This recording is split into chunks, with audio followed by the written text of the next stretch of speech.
By the end of this episode, you'll discover insider secrets on how realtors make money on their own properties. Welcome back to another episode where I help younger physicians decrease stress and increase income by transitioning from corporate to independent practices, even without any business experience. In this episode, you'll discover at least 3 things. 1, how physicians can leverage the knowledge of off-market properties to generate wealth. Number 2, the key to making Airbnb properties profitable for physicians looking for passive income. Number 3, a government program that can guarantee your rental income. So welcome back to the Independent Physician Blueprint, where we help physicians understand how to decrease their stress and generate wealth. And this week, again, as a follow-up, we're with John LaRocca talking about investing in real estate for doctors. So, John, I know that you've done some investing, and we learned about real estate, residential real estate last week. And this week, I'd love to have a conversation about investing and what you think doctors should be doing in the investment realm of real estate. So before we get into that, so tell me, what have you as a realtor done recently? What's your last deal? Okay. Well, first, thanks again for having me. Always a pleasure. Always a pleasure. So our last deal, we just recently got, I have several wholesaler connections. Wholesaler is an individual who basically tries to find real estate that's not listed yet on the market. Mm-hmm. A lot of the time they'll look for distressed property, whether it's, somebody's father died in a probate, or somebody's not paying their mortgage and they're in risk of foreclosing, or maybe potentially they haven't paid their taxes. There's lots of ways to look all this up in public records and that kind of thing. And so I have partners actually that kind of, prey on, unfortunately, these situations, and will reach out and offer a lifeline to some of these people to sell their homes, usually at a discounted price. And then that way, an investor, I do invest as well as I have a large pool of investors that I coach and I manage with their investments. And the most recent deal, to your point, was we were offered an off-market property in Sunset Park, which is a prime area, South Tampa, off Sunset Park is right by off of Kennedy. Is it off of Kennedy? Kennedy is very close by, but it's more closer to Henderson and probably West Shore Boulevard. Okay, yeah. Yeah, so that pocket over there, right next to the water. Beach Park, near Beach Park. Yeah, exactly. Yep, Beach Park, Sunset Park, all right there. So, it was a great little block home that was presented to us for a certain price. There is a formula that I have that I break it down, which is your initial acquisition price. When we call this a remodel or a flip in this particular instance as an investment, but you have your acquisition price, your closing costs on the front end. If you're borrowing money or not, that gets factored in as far as your carrying cost. Then you have the estimate for your rehab, which it will take to take the property in its current state, which is usually distress, usually needs roof, windows, new flooring, new kitchens, things of that nature. And, so all that will be part of that estimate, rehab estimate. And then we factor in what your backside closing costs will be when the property is complete and when it sells. When it's at its ARV, which is after rehab value. And then we relist it for the profit, so we bought it for X, we put in Y, and we sell for Z. So the good thing that I've been able to do over the years is I've been able to pair my investors and play matchmaker with my investors for off-market properties. And before they pull the trigger on something blindly, thinking that it may or may not be a good investment, I'm able to take that formula, run through all of the different scenarios and variables of that particular property, and basically give them a green light or a red light, whether to even purchase it or not. So it's saved my people tons of money through the years. I've actually met folks who have come to me who hadn't really run these scenarios prior to purchasing and had to help them kind of get out of maybe a potential bad deal. But that's basically what we do as far as all that goes. So you're on the selling side of that, or on the acquisition side as well, or on both? So the deal that I work out with my investors is I have such a large network of them now that I'm offered a lot of off-market real estate. So what I'll basically do is pair up my investor with the off-market deal and put my blessing on it, make sure that it all goes through. And then I will list the property on the backside when they sell it. And that's how I'll earn my piece of the pie. So you don't actually earn any money on the front end? Nope. I pass it along. That way the wholesaler is able to earn their fee. The buyer or the investor is able to purchase it at a price that they can still make profit. And it works out better that way. And quite frankly, because, people can be greedy, but the fact that I don't murk up the numbers actually helps these deals kind of pass through it. And a lot of my wholesalers know it, which is why we'll usually get right of first refusal on a lot of these deals. And so will you charge your regular commission or your discounted commission? Well, it all depends on what the investor's doing. If it's just a one-off here or there, we'll negotiate a fee depending, what I'll do, because I have different listing packages that include staging, some not. So we'll come up with a fee that's fair. It's not full retail. Normally I do take care of my investors on a different rate. So it's not. So full retail is what, 3% now or 4%? Full retail per side is 3% currently. But normally I work anything up between 2.5% to 2%, just depending how much volume they're doing. So it all depends on that. That's interesting. So let's say you're a physician and you wanted to get involved in that. Yeah. As a physician, I'd be the investor. Correct. And I'd have to have cash to do the deal, or do I have to go to the bank and get that? Well, you need to have a certain amount of cash because there are programs available that we call, hard money. They're renovation type loans. And typically you need about 20% down of the purchase price of the house.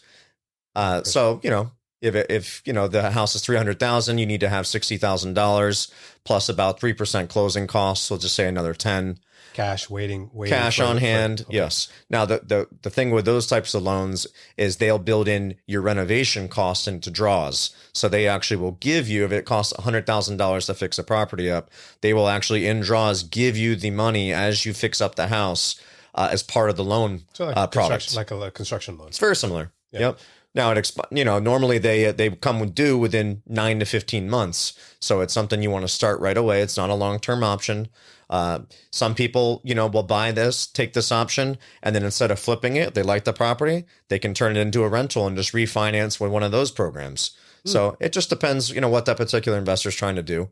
Yeah. But I think I got a little off subject with the last property I did, Sunset Park. Sunset Park. That was the last deal. Right. So just on that deal, to give you an idea, I think we purchased it for around $550,000.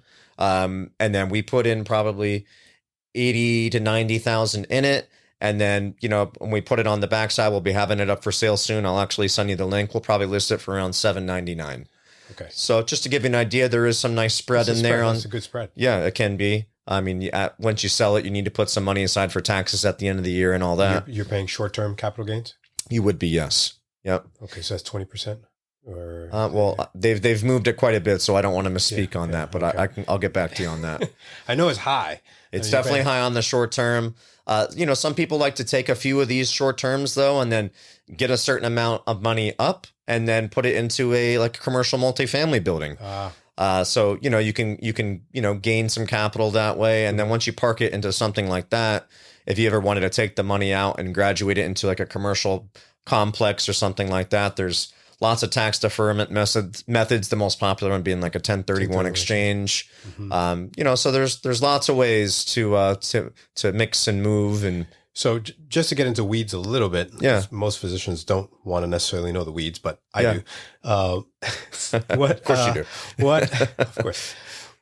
Who is actually doing the renovations? Are you doing the renovations, or you're hiring the trades to come in? Hiring the trades, yes.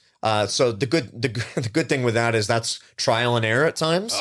I'm sure there's some nightmare stories, and they're true. Yeah. So you just got to find somebody that's reputable. Try to definitely call on some references. You always want to make sure that they're licensed. You want to check that with the state. Mm-hmm. And then, from there, you want to definitely just set it up in drafts. You don't want to give them all the money all at once, obviously. Just kind of the investing 101 rules as far as that goes. Yeah.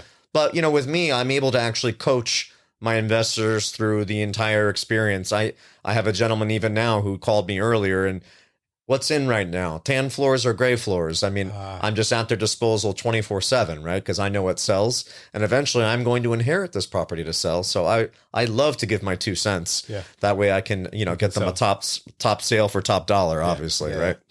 So if that's one aspect of investing for physicians, Right. What about Airbnbs? I know some physicians are interested in, renting residential real estate, either Absolutely. rentals or Airbnbs. Is that still hot?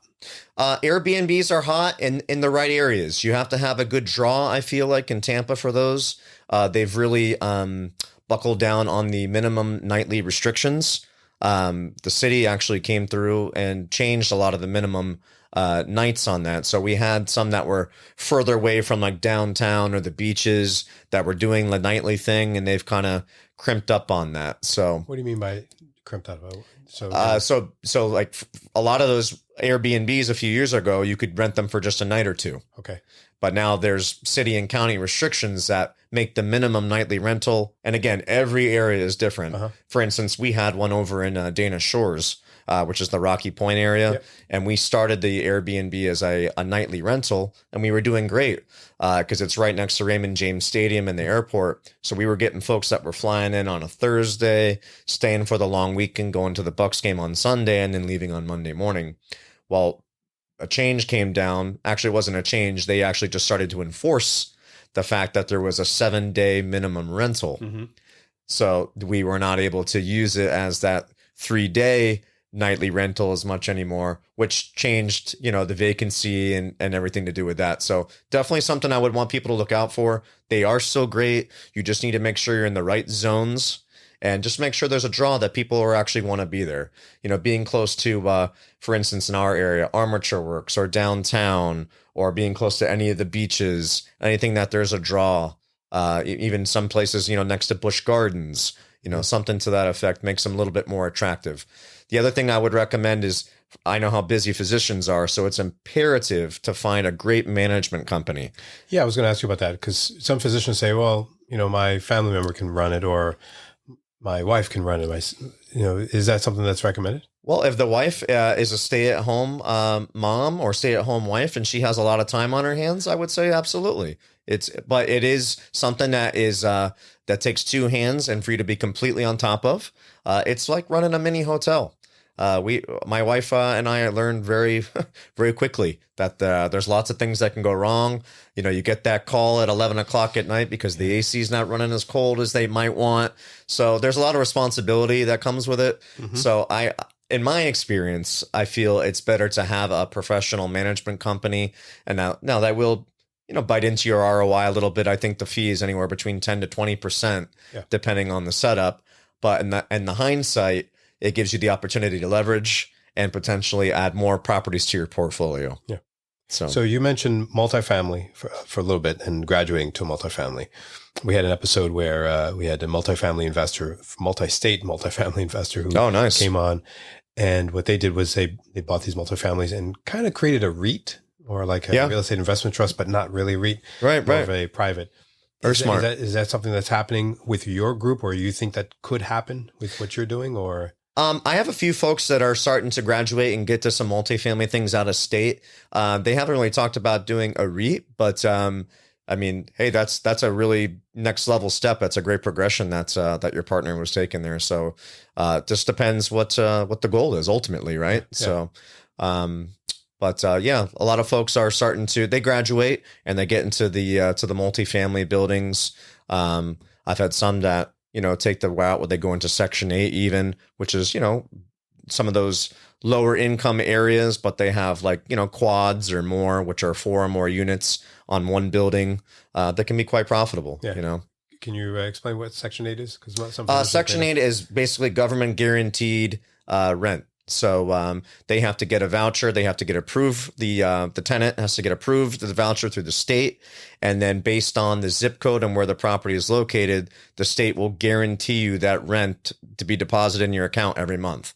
Now, the property has to admit or adhere to their guidelines with a lot of the safety things, smoke alarms, things of that nature, certain things in the unit. But as long as it's compliant with that, it's a great way to go. I would again recommend another strong manager if you're going to scale and add doors to your portfolio. Yeah. But as a physician, what a great way to build wealth and to get into passive income. We all want to get to a point where we can relax into our golden years and get what we call that mailbox money. We all want to be able to travel and have our money work for us, right? Absolutely. So, yeah. I had a financial advisor friend that told me that he bought lots, trailer home. Okay. Park Yeah. lots, Trailer parks. Yeah. trailer parks, which can be pretty lucrative, I think. Very, very lucrative. I think I've referenced or heard them referenced as cash cows is what a lot of people call them. Yes. So basically, you own the property and you supply water and electricity to. A lot of them are structured that way. Yeah. And then they just connect and they connect and pay a lot of rent. Some of them where you'll own the trailers, other you just pay on the lot. Mm-hmm. I think the preference would probably be the lot, probably a lot cleaner for you as the investor. And from that standpoint, how do you guarantee that? Because it's typically going to be a lower income person living there. Typically. How do you guarantee that they're going to pay? And is it harder to get them off your property? Well, I would say that you want to vet them very strongly. Mm-hmm. There's lots of tools that we use to do that. Credit checks, evictions. Really being detailed with the references. Yeah. From there, it's always a roll of the dice. But we have some great eviction lawyers. And now some of those. So you have the lawyers on your team too, right? Yeah. Well, you got to have something for every situation. Yeah. So we haven't had to do it a lot, but sometimes it is necessary to get your property back. I don't see it as much, but it's all par for the course. I mean, there's some that are more like the 55 and up. Those are probably a little bit cleaner and easier. And then you have somewhere maybe they're the more lower income areas. So it all depends on what you want to bite off. Yeah. Depends your flavor, my friend. This is good stuff. It just depends your financial goals, really. There's so many which ways to pivot.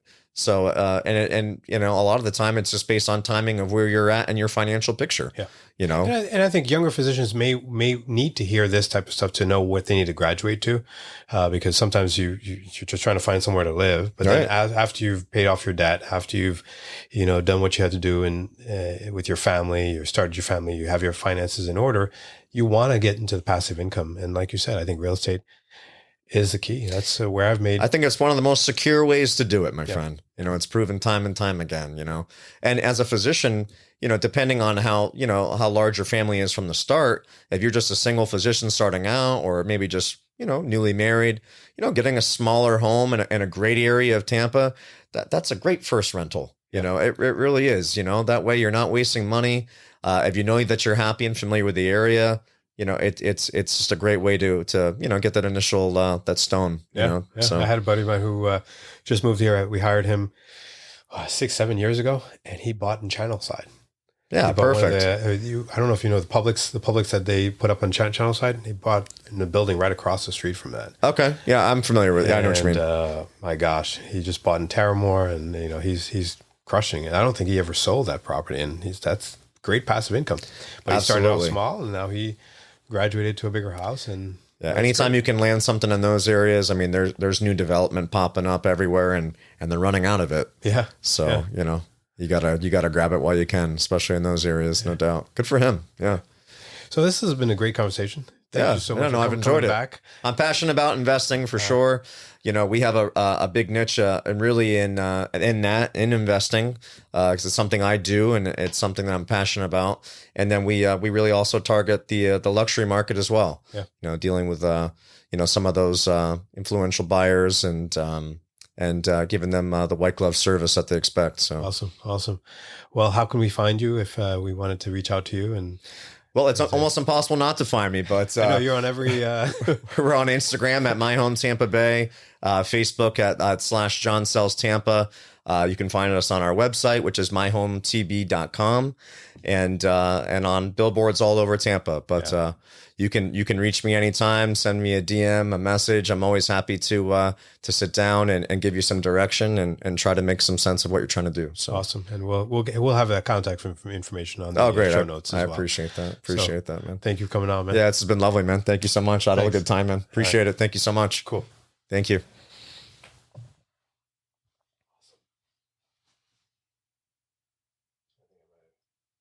So what do you think? Oh, that's awesome. Good stuff? Good stuff. Oh, good. Just make sure. Sometimes I just ramble. I'm like, oh. No, rambling is good. Is Sometimes it's just natural. Because just want to make sure I got all my recordings. So, what you've learned today is how physicians can leverage the knowledge of off-market properties to generate wealth. How Airbnb rentals can be lucrative but require proper management. And the beauty of guaranteed rent through government programs like Section 8. Thank you so much for listening to the podcast. If you'd like to hear more, subscribe, follow on your favorite podcast app so you'll never miss an episode.